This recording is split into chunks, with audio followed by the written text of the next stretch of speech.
Hey everyone, it's Jordan here from Underground Tuning, and today we're going to teach you how to remove your PCM out of your Dodge Challenger.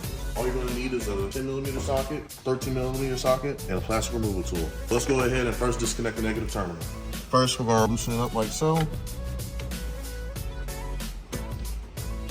Easily comes off just like that. Next, we're going to grab our plastic removal tool, and we just got to remove 2 clips here and here.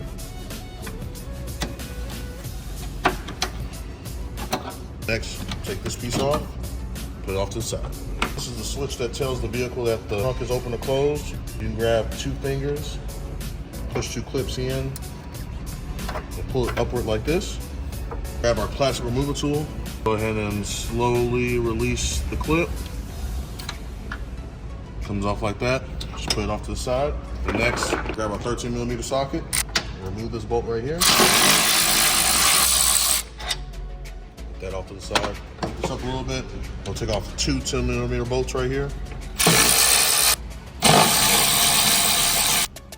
Then we'll go ahead and pull the bracket off.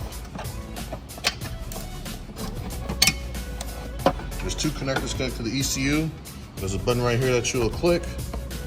Pull this lever up, and then you can push this in a little bit if you need to as well.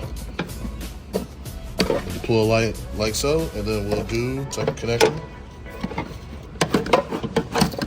Boom. Now your PCM's out. They ship this to Underground Tuning so we can get it unlocked. All right, now we got our PCM back with Underground Tuning. It's unlocked, ready to go. Now we're just gonna simply reinstall it.